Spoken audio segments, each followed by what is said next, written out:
Assalamualaikum warahmatullahi wabarakatuh. Ketemu lagi bareng Jang Wahab di channelnya Kayagung Radio. Dan seperti biasa warahmatullahi wabarakatuh, bincang-bincang kita selalu membedah yang namanya budaya, adat istiadat, nilai tradisi, seni yang ada di Kabupaten Ogan, Komering Ilir. Yo, warahmatullahi wabarakatuh, tentunya ketemu lagi bareng Pak Rizal. Ya, selamat malam. Selamat malam.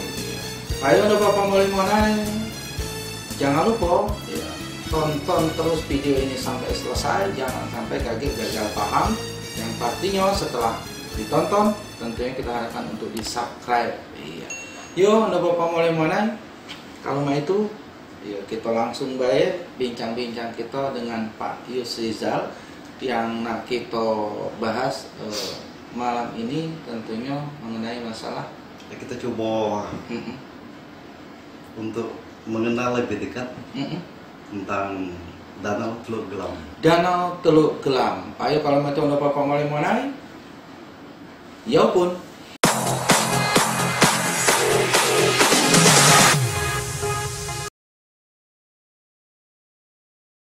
Nah ini Pak Yusizal. Ya. Kita tahu bahwa di Kabupaten Ogan, Komering Ilir ada yang namanya tempat wisata kebanggaan kita. Ya, salah satunya adalah Danau Teluk Gelam. Danau Bapak Molimona tentunya bukan hanya untuk menikmati di sekitar alam itu atau di sekitar danau itu, dan bukan hanya untuk berkunjung baik, tapi setidaknya Bapak Molimona ada sejarah di balik itu. Nah, kalau itu Jang Wahab nak nanya-nanya ini tentang sejarah Danau Teluk Gelam yang kita bahas. Ya, Pak Yusizal, ya, sebagaimana di awal sudah dijelaskan tadi bahwa Danau Teluk Gelam adalah salah satu tempat wisata kebanggaan di Kabupaten Ogan, Komering Ilir. Banyak tersimpan sejarah-sejarah terbentuknya, bukan terbentuk, asal muasal daripada Danau Teluk Gelam tersebut. Ya, kalau boleh tahu sekilas tentang latar belakang dari Danau Teluk Gelam itu. Sebelum aku menyampaikan secara tuntas kan. Benar. Tapi perlu kita ingatkan kepada penonton kita kan. Benar. Bahwa banyak versi dalam pembahasan masalah asal muasal daripada Danau Teluk Gelam ini kan. Nah, versi yang kita sampaikan ini ya berdasarkan penelitian yang akurat ya. Dari tahun 83 kan. Itu bahwasanya Danau Teluk Gelam itu berawal bermula dari kisah manusia sehingga menjadi jelmaan suatu bentuk kawasan yang disebut Danau Teluk Gelam. Pada hakikatnya Jang Wahab yang dikatakan danau itu identiknya minimal ada gunung di sekitarnya. Tetapi kawasan Teluk Gelam dia tidak punya pegunungan atau gunung kan, tetapi identik dikatakan danau. Danau Teluk Gelam Ini berawal dari suatu kisah tentang seorang pangeran. Pangeran ini merupakan putra tunggal dari seorang raja yang bernama Raja Awang. Raja Awang ini memimpin kerajaan Awang-Awang. Nah, sementara si pangeran pangeran ini adalah putra satu-satunya daripada Raja Awang. Dia dikasih nama Pangeran Tapah Lanang. Ini merupakan cikal bakal daripada terjadinya Danau Teluk Gelam.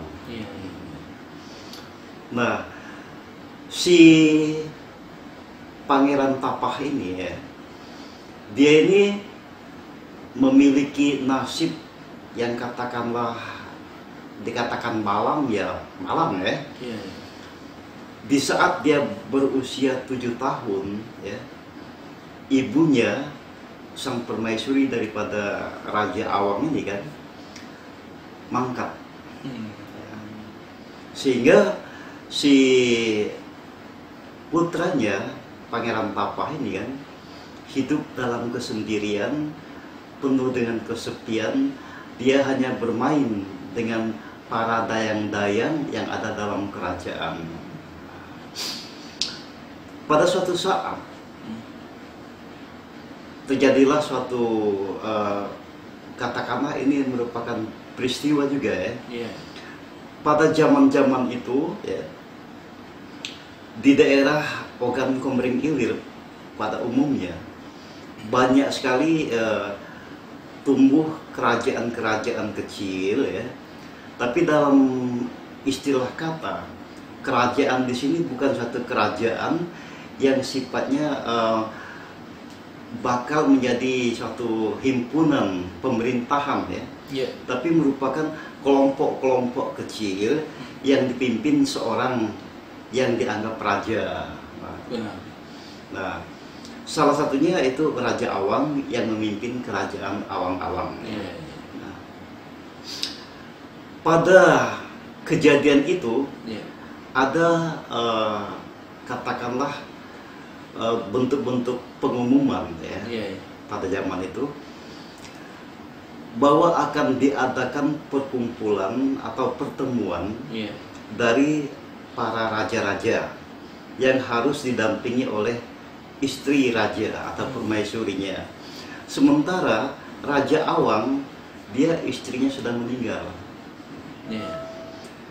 Dengan keterpaksaan dia harus mencari pendamping hidupnya ya, yang disebut permaisuri ya. Benar.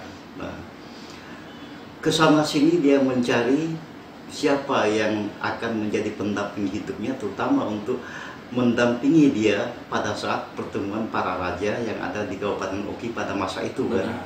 Nah, akhirnya punya solusi, diangkatlah seorang janda ya, yang mempunyai anak laki-laki yang hidup di luar kerajaan, di luar istana maksudnya Yeah. kan, yang anak putranya seumur dengan anak kandung Raja Awang. Oh, yang Tapah Lanang tadi. Iya. Oh, iya. Itu kan. Iya. Nah, ini merupakan awal daripada terjadinya kisah-kisah tentang melaratnya atau berkelananya Pangeran Tapah. Ya. Iya. Nah, begitu ibunya meninggal, si Pangeran Tapah ini dia selalu ada waktu-waktu senggang dia keluar dari kerajaan, dari istana ya, untuk katakanlah mencari makam bundanya. Iya. Nah, sehingga hari-hari berganti ya, Pangeran Tapah ini makin tumbuh remaja kan. Begitu juga saudara tirinya Iya. semakin tumbuh remaja kan. Nah, kita ambil singkat cerita. Benar. Iya, iya. Nah, kenapa pada suatu saat si ayah ini saking dia cinta dan sayang sama putranya, Benar. Pangeran Tapah, Iya. tepat pada waktu ulang tahun kelahiran daripada Tapah Lanang ya, Iya. ya yang namanya pangeran itu merupakan yang akan meneruskan silsilah pemerintahan kerajaan yang akan menggantikan ayahnya. Ayahnya, benar. Nah, mau tidak mau pada saat itu Pangeran Tapah ini dikenakan pakaian-pakaian kebesaran ya, yaitu pakaian kerajaan pada masa itu kan. Iya. Nah, melihat kondisi ini, saudara tirinya ini ada di hati kecilnya ada rasa iri. Dengki kan. Benar. Nah, pada masa itu usia mereka pas 21 tahun. Iya. Kenapa? Suatu saat ya, terjadilah pandangan-pandangan gelap daripada saudara tirinya kan. Iya. Dibuatlah fitnah terhadap Tapah Lanang. saudara Tapah Lanang ini kan. Nah, ini fitnah ini nantinya akan disampaikan kepada sang ayahanda seorang raja. Iya. Nah, Nah, jadi Tapah Lanang ini memang bukan ingin, artinya dengan secara prosedurnya Iya. akan menjabat sebagai raja nanti. Iya, bakal jadi raja. Tapi karena saudara tirinya juga haus untuk menjadi seorang raja juga, jadi dengan tipu daya tadi dan iri dengki tadi, maka dibuatlah yang namanya taktik-taktik liciknya tadi, ya. Sehingga dipitnah. Nah, kalau boleh tahu fitnah semacam apa itu yang dilakukan saudara tiri? Ini yang paling menyakitkan dan yang paling menyedihkan. Benar. Begitu sayangnya si sang Raja Awang terhadap Pangeran Tapah, ya. Pada suatu ketika dalam kondisi kerajaan itu damai, penuh dengan limpahan kasih sayang, ya. Tiba-tiba saudara tiri daripada Pangeran Tapah memberitahukan sesuatu kepada sang ayah, bahwasanya di luar kerajaan sedang terjadi gempar-gempar pembicaraan masyarakat tentang perilaku Pangeran Tapah di luar kerajaan. Yaitu dia sempat memperkosa seorang gadis di luar kerajaan. Dan untuk memperkuat fitnah ini, si saudara tirinya tadi, dia sudah mempersiapkan selembar kain putih, ya, yang dikasihnya darah sebagai noda. Diberitahulah kepada sang ayah. Melihat kenyataan itu, ya, si ayah ini pangeran atau si Raja Awang, ya, dia tidak lagi berpikir panjang, langsung naik pitam. Benar. Ya. Kasih sayang yang selama ini tertumpu kepada anak kandungnya, melihat kenyataan seperti itu, si Pangeran Tapah langsung diusir tanpa ada perjanjian apa-apa. Pokoknya dia harus meninggalkan istana kerajaan. Bayangkan, begitu sedih si pangeran ini, ya. Sebelum dia mengembara meninggalkan wilayah istana kerajaan, dia sempat singgah di makam ibundanya. Dia mengadu tentang perasaan-perasaan hatinya yang gundah gulana, yang difitnah oleh saudara tirinya, kan. Nah, terus dia berjalan sampailah dia ke sebuah tempat kawasan, ya, yang kawasan ini merupakan pelataran yang kosong. Nah, disinilah dia hidup sendirian jauh dari masyarakat ramai. Pekerjaan daripada pangeran, dia hanya menanam kelapa, ya, menanam ubi kayu. Begitu dia teringat di masa lalunya sebagai seorang anak raja, kan, dengan pekerjaan yang pada saat ini dikerjakan di suatu tempat yang terasing, ya. Nah, dia ini ada rasa kesepian, rasa kerinduan, dan rasa ingin bagaimana hidup dalam keramaian. Apa nama daerah tempat dia bermukim pertama kali untuk mempertahankan hidupnya? Nah, ini merupakan satu tempat yang konon disebut yaitu suatu petalangan. Ya, katakanlah talang itu tanah-tanah yang katakanlah tanah tandus. Benar. Ya. Nah.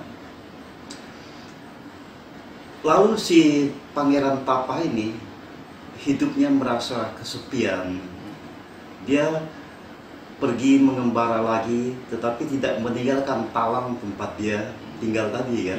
Nah, dia langsung berjalan membawa perasaannya, kan. Tibalah dia di suatu tempat, ya, di tempat penuh dengan kesunyian, ya. Nah, di sini dia melihat ada sebuah pondok tapi aneh pondoknya. Pondok itu, ya, kalau kebiasaan identik yang namanya rumah atau pondok, minimal tiangnya itu tiang penyangga, ya. Minimal 4, kan. Nah, ini ada 3. Ada 3 tiang penyangga. Dia begitu merasa aneh, langsung dia mendekat dan mendekat. Suatu saat dia agak terkejut, rupanya pondok tersebut ada penghuninya. Di sini penghuni itu begitu keluar dari pondoknya diperhatikan oleh pangeran, ya. Anehnya tidak pernah dia menampakkan wajah yang sebenarnya, selalu ditutupi dengan rambutnya yang panjang terurai sampai ke tanah. Pangeran tetap dia ingin mencari tahu apakah manusia atau bagaimana, ya kan? Nah, karena dia rasa ingin tahu siapa perempuan itu kan, diambillah batok kelapa yang ada di dekat dia kan, langsung dilemparkan ke arah pondok tadi. Begitu ada bebunyian berdetak beradunya pondok ke tiang rumah, si penghuni rumah tadi, penghuni pondok tadi terkejut dan tanpa sadar rambutnya terkibas, sehingga nampak secara nyata wajah yang begitu buruk dan menakutkan. Tetapi si pangeran tetap rasa ingin tahunya, dia tidak mengambil pusing apakah itu manusia atau bukan, karena dia pada kenyataannya dia itu hidup kesendirian, ingin menjadi sahabat atau mencari teman. Nah, begitu didekatinya, tahu-tahu ada bunyi petir menggelegar, ya. Nah, saat itulah si perempuan tadi tanpa sadar dia menyentuh tubuh pangeran. Nah, begitu tubuh ini bersentuhan, ya kita tidak tahu kan, itu mungkin dia sudah kodrat dari yang atas kan. Ya. Wajah yang tadi buruk menakutkan menjadi sosok wajah yang cantik jelita. Nah, ternyata kita simpulkan ceritanya kan, si perempuan ini namanya Putri, Putri Gelam. Putri Gelam ini adalah anak raja dari kerajaan Kuto Besi. Nah, kan, dia ini diasingkan oleh ayahnya karena difitnah oleh pihak kerajaan, ya, sehingga dia ditenung oleh nenek, katakanlah seorang nenek yang bisa menenung wajah kan, dibuanglah oleh ayahnya dengan kondisi wajah yang dirusak. Nah, yang buruk rupa lah ya, buruk rupa, dengan harapan kalau dia buruk rupa tidak ada orang yang akan berani mengganggunya kan. Tetapi dalam perjanjian si nenek tadi, dia bisa kembali utuh wajahnya apabila tersentuh kulit laki-laki. Nah, kebetulan tadi dia disentuh atau bersentuhan dengan sang pangeran. Nah, lantaran itulah disimpulkan mereka ini saling jatuh cinta. Saling jatuh cinta, akhirnya mereka memadu hidup dalam berumah tangga. Dikaruniai oleh dua orang anak, satu anak laki-laki dan satu anak perempuan. Nah, kebahagiaan demi kebahagiaan yang dijalani oleh si Pangeran Tapah Lanang, ya, dengan istrinya Putri Gelam, ya. Mereka ini hidup katakanlah damai. Tidak tahu dan tidak disadari oleh mereka bahwa saudara tirinya tadi tetap mencari di mana keberadaan sang Pangeran Tapah ini kan. Masih kurang puas. Masih kurang puas kan. Nah, pada suatu ketika saat Pangeran Tapah dengan istrinya pergi ke kebun, yang menunggu pondok itu hanya anak gadisnya, anak perempuannya dan anak laki-lakinya yang masih berusia antara 10 tahun dan ada yang 7 tahun. Lagi lucu-lucunya. Iya. Nah, pada saat itulah datang saudara tiri daripada Pangeran Tapah. Tapi anak-anak ini tidak mengenal siapa ini kan. Dan pada saat itulah terjadi pembunuhan yang sangat sadis. Ya. Oleh anak buahnya si saudara tirinya pangeran, ya. Adiknya yang anak pangeran tadi yang perempuan itu pergi meninggalkan tempat tanpa, sampai sekarang tidak tahu di mana rimbanya kan. Ya. Sementara yang kakaknya yang laki-laki tadi, dia tetap mempertahankan diri. Saat itulah terjadi pembunuhan, sehingga bersimbah darah kan.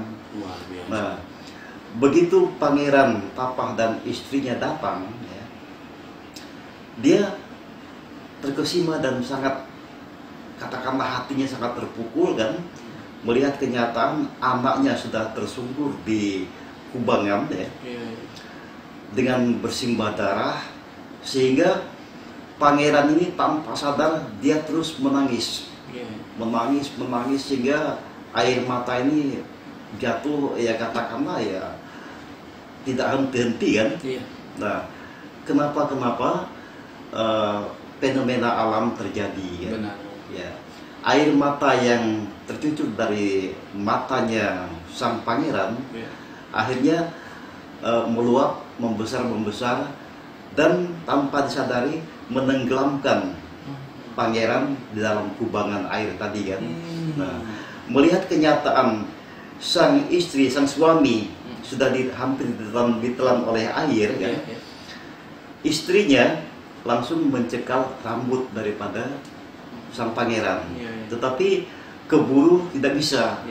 Nah, pangeran langsung terbenam dalam kubangan air tadi kan, kemudian si istrinya terpental ke atas pohon. Nah, pada saat itulah kembali terjadi fenomena alam. Ya.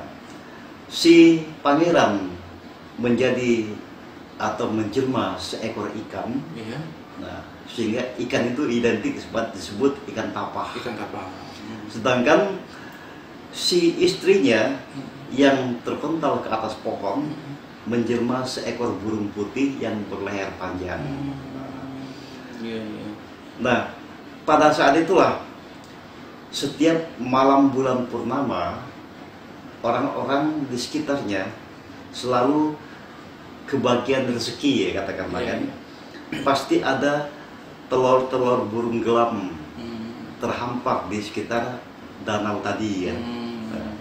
Sehingga oleh masyarakat identik disebut itu adalah kawasan danau telok gelam. Jadi telur daripada burung gelam. Burung gelam luar biasa. Pokok mulai mana ya bincang-bincang kita kali ini mengenai masalah sejarah Danau Teluk Gelam. Sedikit yang perlu diinformasikan oleh Akas Usin dan mungkin Jang Wahab juga penasaran. Maksudnya yang diinformasikan oleh Pak Yusizal. Jadi tadi sempat apa namanya si pangeran yang diusir tadi sempat singgah di salah satu talang, yaitu namanya boleh diinformasikan. Nah, talang inilah yang menjadi identik disebut talang pangeran. Ya, itu dia. Kenapa dikatakan talang pangeran? Karena talang itu yang pertama menginjakkan kaki di sana adalah seorang pangeran. Ayo kalau itu ada bapak mulai manai luar biasa ada. Jadi Jang Wahab Dewe merasa merinding ya melihat apa namanya, bukan melihat ya, mendengar dari kisah atau sejarah dari Danau Teluk Gelam itu luar biasa. Ya mungkin ada bapak mulai manai juga ya penasaran ya, tapi terobati sudah penasaran itu dengan cerita-cerita ini. Jadi Danau Teluk Gelam artinya danau di mana ada telok. Ada di sekitar setiap bulan purnama itu pasti banyak telur-telur burung gelam. Iya. Ayo kalau itu ada bapak mulai manai, yang pastinya ada bapak mulai manai.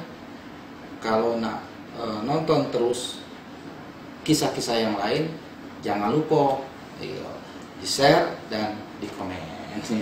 Ayo ada bapak mulai manai, kita cukupkan dulu bincang-bincang kita kali ini dan kita akhiri dengan ucapan wassalamualaikum warahmatullahi wabarakatuh. 90,4